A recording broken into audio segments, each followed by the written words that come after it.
Hello दोस्तों, स्वागत है आपके अपने YouTube चैनल हिंदी संस्कृत अड्डा में। दोस्तों, आज नई ऊर्जा, नई जोश और नई जुनून के साथ आप लोगों के बीच आ चुके हैं।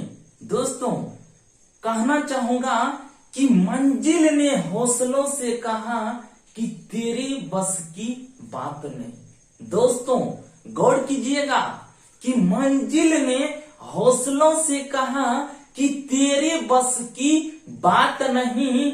हौसलों ने मंजिल के आंखों में आंख डाल के कहा। दोस्तों, हौसलों ने मंजिल के आंखों में आंखें डाल के कहा कि चल छुट्टी, तेरी इतनी औकात नहीं, तेरी इतनी औकात नहीं। तो चलिए दोस्तों, अपना लोग पहुंच जाते हैं अपने पॉइंट्स पे। जैसा कि आप जानते हैं कि हम पीछे से ही 2-3 क्लास पीछे से ही स्वर वर्ण के बारे में चर्चा कर रहे थे।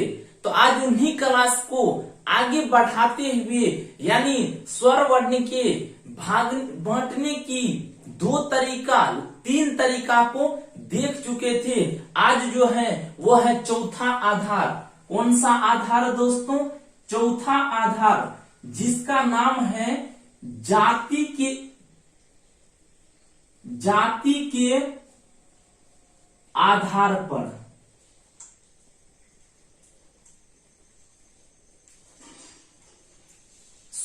स्वर के प्रकार।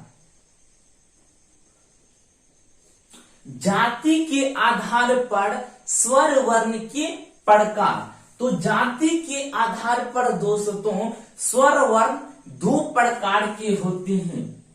कितना प्रकार के दोस्तों? 2 प्रकार के। कितना प्रकार के दोस्तों? 2 प्रकार के। सजातीय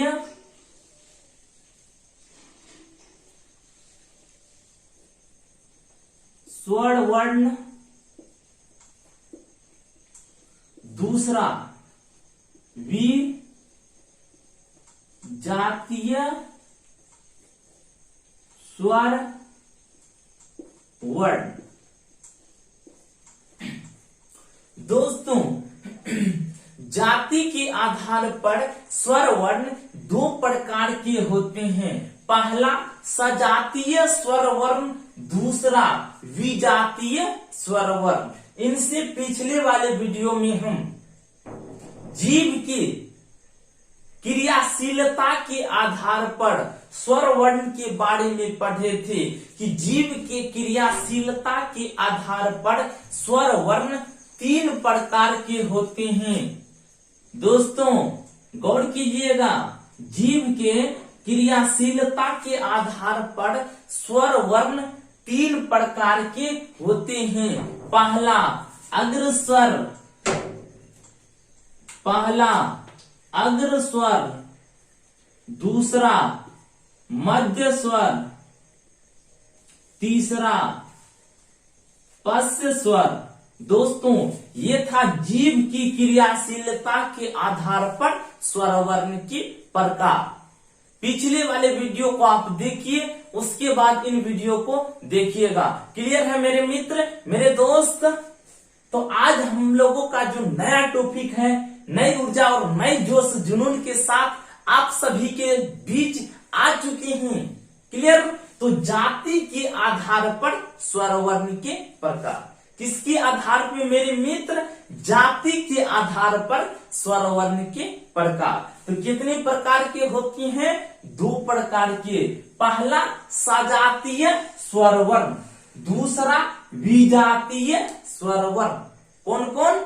पहला सजातीय स्वर वर्ण, दूसरा विजातीय स्वर वर्ण। क्लियर है मेरे मित्र?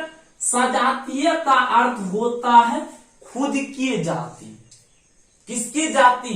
खुद की जाति। कास्ट समझते हैं मित्र? कास्ट समझते हैं, वही जाति है।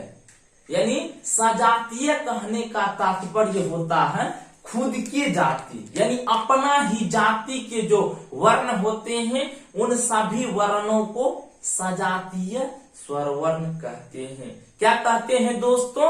सजातीय स्वरवर्ण कहते हैं। वी का अर्थ होता है अन्य। क्या अर्थ होता है दोस्तों? वी का अर्थ होता है अन्य। जाति का अर्थ होता है जाति, यानी दूसरे जाति के जो स्वर वर्ण हैं उन सभी वर्णों को विजातीय स्वर वर्ण कहते हैं। क्या कहते हैं? विजातीय स्वर वर्ण या फिर अन्य जातीय स्वर वर्ण कहते हैं। क्लियर है मेरे मित्र? नोट कीजिए, इनकी परिभाषा की बात किया जाए तो इनका परिभाषा होता है कि जाति के आधार पर स्वर वर्ण। तो जाति के आधार पर स्वर वर्ण दो प्रकार के होते हैं। कितना प्रकार के होते हैं दोस्तों? दो प्रकार के होते हैं, सजातीय, विजातीय। क्लियर हुआ मेरे मित्र? कमेंट कीजिए, नोट कीजिए सभी पॉइंट्सों को कि सजातीय स्वरवर्ण किसे कहते हैं, दूसरा विजातीय स्वरवर्ण किसे कहते हैं। तो सजातीय स्वरवर्ण कहने का तात्पर्य होता है खुद के जाति का। किसकी जाति का? खुद के जाति का जो स्वर वर्ण है उन सभी को सजातीय स्वर वर्ण के अंतर्गत रखेंगे, और दूसरे जाति यानी अलग अलग प्रकार के जो जाति हैं उनको एक साथ रखेंगे तो उन सभी वर्णों को विजातीय स्वर वर्ण कहते हैं। क्लियर है दोस्तों? आइए एग्जाम्पल से दोनों के बीच अंतर को समझते हैं। संपूर्ण वीडियो को देखिए, हर बहुत कुछ नया मिलने वाला है। ये सभी पॉइंट्स बहुत सारे बुक में, बहुत सारे लेखन सामग्री में ये सभी आधार देखने को नहीं मिलता है। दोस्तों नोट कीजिएगा, समझिएगा। अगर कहीं भी प्रॉब्लम हो तो कमेंट कीजिए। दोस्तों अगले वाले वीडियो में प्रयास करेंगे पूरा करने का। तो अंतर की आधार जाने तो एक साइड दीजिए दोस्तों सजातीय, दूसरा साइड विजातीय। सजातीय, इसके अंतर्गत क्या सब आएगा दोस्तों? आ।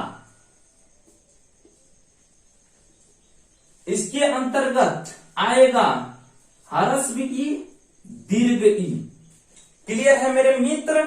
इसके अंतर्गत आएगा ह्रस्व उ और दीर्घ उ। यानी टोटल सजातीय स्वर वर्ण की बात किया जाए दोस्त तो टोटल सजातीय स्वर वर्ण की संख्या 6 होता है। कितना होता है दोस्तों? 6 होता है। कितना? 6। कितना? 6। कितना? 6। क्लियर है दोस्तों? विजातीय स्वर वर्ण की अगर बात किया जाए तो एग्जाम्पल के तौर पर अगर दे दिया जाए अ और दे दिया जाए ह्रस्व ई तो इसी का नाम है दोस्तों विजातीय स्वर वर्ण। क्या नाम है? विजातीय स्वर वर्णों का समूह। समझ में आया दोस्तों? क्या बोले कि सजातीय स्वर वर्ण यानी स्वयं जाति, सामान्य जाति के जो स्वर वर्ण है उनको अगर एक साथ लिखा जाए तो उन समूहों को सजातीय स्वर वर्ण कहते हैं। क्लियर है दोस्तों? क्लियर है? अगली विजातीय यानी अलग अलग समूहों के वर्णों को अगर अलग अलग रूप दे दिया जाता है, उसको लिख दिया जाता है तो उन वर्णों के समूह को विजातीय स्वर वर्ण कहते हैं। दोस्तों शिक्षण विधि के परीक्षा में, रीड सीटेट की परीक्षा में यहां से देखिए क्वेश्चन कैसे डायरेक्ट पूछ लिया जाता है कि निम्न में से कौन सा विजातीय, निम्न में से कौन सा विजातीय स्वर समूह है? आप लोग कमेंट कीजिए। निम्न में से कौन सा विजातीय स्वर वर्ण है? दे दिया जाए ह्रस्व उ, दीर्घ उ, दे दिया जाए ह्रस्व ई, दीर्घ ई, दे दिया जाए आ, दे दिया जाए ए, ह्रस्व ई। क्लियर है मेरे मित्र? तो आप लोग ही देखिए ना, क्या बोले अभी तुरंत, सजातीय खुद के जाति का यानी एक जैसा, लगभग एक जैसा मुंह कान दोस्तों, क्या एक जैसा मुंह कान, देखिए ना, ह्रस्व ई और दीर्घ ई लगभग एक जैसा मुंह कान है। दूसरा ह्रस्व ई दीर्घ ई लगभग एक जैसा है, यानी ये सब क्या होगा, सजातीय होगा। आ और आ को देखिए, ये लगभग एक जैसा मुंह कान है, तो ये सब क्या होगा, सजातीय, यानी हमारा आंसर जो निकल के आएगा ऑप्शन नंबर डी, विजातीय। क्लियर है मेरे मित्र? गौर से समझिए। क्लियर हुआ? अगले पॉइंट्स की बात करते हैं मेरे मित्र। तो यहां पे हमारा स्वर वर्ण होता है समा। वर्ण की दूसरी प्रकार के बारे में जब चलते हैं दोस्तों, तो वर्ण का दूसरा प्रकार हो व्यंजन। क्या नाम है दोस्तों? व्यंजन। अभी किसको पढ़े? स्वर को। किसको? स्वर को। ये दोनों किसका प्रकार है? वर्ण का प्रकार है। किसका प्रकार है? वर्ण का प्रकार है। किसका प्रकार है दोस्तों? वर्ण का प्रकार है। यानी स्वर का क्या मतलब बताएं? कि स्वतंत्र। इसका क्या मतलब बताएं? स्वतंत्र नहीं। दोस्तों गौर से देखिएगा इन सभी पॉइंट्सों को, कि स्वर का मतलब क्या बताएं? स्वतंत्र। व्यंजन का मतलब बताएं? स्वतंत्र नहीं।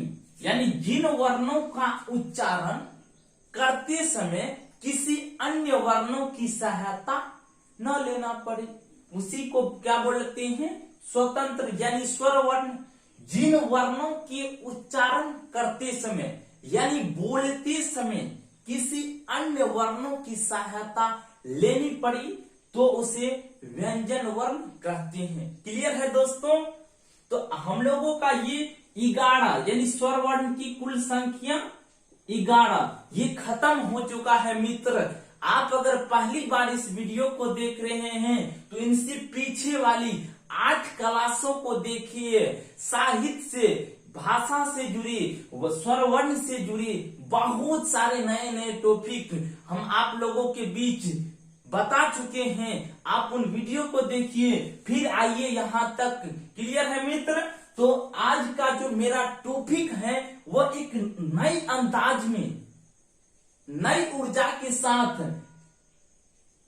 शुरू कर रहे हैं दोस्तों, जिसका नाम है व्यंजन वर्ण। क्या नाम है दोस्तों? व्यंजन वर्ण। व्यंजन वर्ण की संख्या की बात किया जाए, यानी व्यंजन वर्ण की कुल संख्या की बात किया जाए, तो व्यंजन वर्णों की कुल संख्या 33 होते हैं। कितना होते हैं दोस्तों? 33 होते हैं। कितना होते हैं? 33 होते हैं। बहुत सारे पॉइंट्स अलग अलग तरीका से बताएंगे मित्र। व्यंजन वर्णों की कुल संख्या 33 होते हैं। कितना? 33। आइए जानते हैं कि ये सब 33 क्या है। 33 के अंतर्गत कौन सब आएंगे, किसका प्रयोग कहां होगा? मित्र गौर से समझिएगा इनको।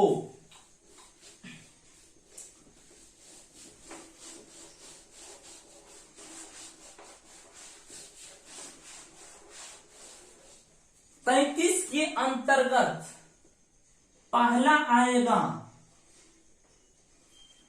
क वर्ग। क्या आएगा दोस्तों? क वर्ग। क वर्ग। वर्ग का मतलब जाति, यानी क जाति के अंतर्गत, यानी इसके फैमिली में जितना सदस्य होंगे सभी सदस्य इस वर्ग के अंतर्गत आएंगे। क्लियर है? एग्जाम्पल के तौर पे बोले तो क में जो गा है वो भी वर्ग के अंतर्गत आएंगे, क वर्ग के अंतर्गत आएंगे दोस्तों। क्लियर है? यहां से एक नई टॉपिक निकल के आती है जो बहुत सारे पुस्तकों में नहीं मिलते हैं दोस्तों। का, ख, गा, घा और पांचवा यहीं से क्वेश्चन उठना शुरू होता है मित्र। एक नई टॉपिक जुटना शुरू हो जाता है जो बहुत सारे पुस्तकों में नहीं लिखा हुआ रहता है। क्लियर है मित्र? तो आइए जानते हैं एक बहुत ही अच्छा इंटरेस्टिंग टॉपिक को, इंटरेस्टिंग पॉइंट्स को। क्लियर है मित्र? किसी वर्ण के ऊपर जो ये लाइन खींचा हुआ रहता है, दोस्तों गौर कीजिए, गौर फरमाइए, किसी लाइन के ऊपर यानी किसी वर्ण के ऊपर जो ये लाइन खींचा हुआ रहता है, इसका नाम है दोस्तों शिरोरेखा। क्या नाम है दोस्तों? शिरोरेखा। क्या नाम है? शिरोरेखा। यानी किसी वर्ण के ऊपर जो लाइन खींचा हुआ रहता है उसका नाम क्या है? शिरोरेखा। नोट कीजिए मित्र, क्या नाम है? शिरोरेखा। वर्ण के बीच जो ये लाइन रहता है, एग्जाम्पल के तौर पे बोले का, का में जो ये लाइन है इसका नाम है दोस्तों खड़ी पाई। गौर कीजिएगा कि किसी भी वर्ण के ऊपर जो ये लाइन खींचा हुआ रहता है, इस लाइन का नाम क्या है मित्र? इस लाइन का नाम है शिरोरेखा। क्या नाम है दोस्तों? शिरोरेखा। क्या नाम है? शिरोरेखा। और वर्ण के बीच जो ये लाइन रहता है, ये खड़ी लाठी जो रहता है, इसका नाम क्या है? खड़ी पाई। क्या नाम है मित्र? खड़ी पाई। नोट कीजिए, समझिए इन पॉइंट्सों को। क्लियर? क्या नाम है? किसी वर्ण के ऊपर जो लाइन खींचा हुआ रहता है उसका नाम है शिरोरेखा। बीच में जो खड़ा लाठी के समान होता है उसका नाम है खड़ी पाई। क्या नाम है दोस्तों? खड़ी पाई। है ना कुछ नया? क्या नाम है? खड़ी पाई। यहीं से और अच्छे अच्छे क्वेश्चन निकल के आता है मित्र। इनको मिटाते हैं, नोट करते चलिएगा। आप देखे होंगे कि किसी वर्ण के मान के लीजिए, मान के चलते हैं, एक वर्ण ले लिए का, बहुत सारे वर्ण के ऊपर बिंदी लगा हुआ रहता है, बगल में बिंदी लगा हुआ रहता है दोस्तों, नीचे बिंदी लगा हुआ होता है, इस साइड बिंदी लगा हुआ होता है। दोस्तों पूरा देखिए, हर एक का नाम, हर एक का प्रयोग, सब कुछ बताएंगे मित्र। पेशेंस के साथ देखते चलिए। क्लियर है ना? एक नया टॉपिक निकल के आ गया है मेरे मित्र कि किसी वर्ण के ऊपर जो बिंदी लगा हुआ होता है उसका क्या नाम है, उनका कहाँ प्रयोग होता है। किसी वर्ण के आगे जो बिंदी लगा हुआ है रहता है उसका क्या नाम है, क्या प्रयोग होता है। नीचे बिंदी लगा हुआ होता है, क्या नाम है, कहाँ प्रयोग होता है। इस साइड जो बिंदी लगा हुआ रहता है, क्या नाम है, क्या प्रयोग, कहाँ प्रयोग में आता है दोस्तों, सब समझाएंगे बारीकी से। क्लियर करके संपूर्ण वीडियो को देखिए मेरे मित्र, बहुत ही नया नया क्वेश्चन यहां से आने वाला है। क्लियर? तो आइए शुरू करते हैं। ये जो ऊपर में बिंदी, किसी वर्ण के ऊपर में बिंदी लगा हुआ रहता है उसका नाम है अनुस्वार। क्या नाम है दोस्तों? अनुस्वार। क्या नाम है मेरे मित्र? अनुस्वार। क्या नाम है? अनुस्वार। प्रयोग भी बताएंगे। क्या नाम है? अनुस्वार। क्लियर? इसी अयुग्मा के अंतर्गत रखते हैं, यानी अनुस्वार और विसर्ग को हिंदी में अयुग्वाह के अंतर्गत रखते हैं। आयोग वाह के अंतर्गत रखते हैं। क्लियर है दोस्तों। यूज भी बताएंगे। पहले इन सभी का नाम तो जान ले। आपका भी मन तड़पता होगा कि आखिर क्या नाम है। ठीक, क्लियर है मित्र। ये जो किसी वर्ण के आगे बिंदी लगा हुआ होता है मित्र, उसका नाम है पंचमा अक्षर।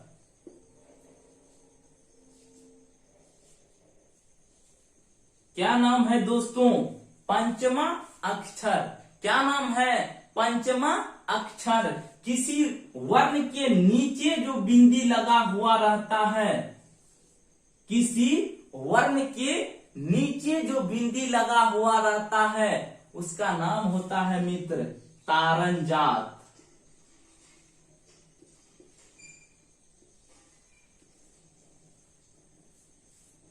क्या नाम होता है मित्र? तारंजात। और किसी वर्ण के पीछे जो बिंदी के लिए इतना ही। मिलते हैं अगले वीडियो में अगले ऊर्जा अगले एनर्जी के साथ। आप लोग इसी प्रकार से हमें प्यार देते चलिए।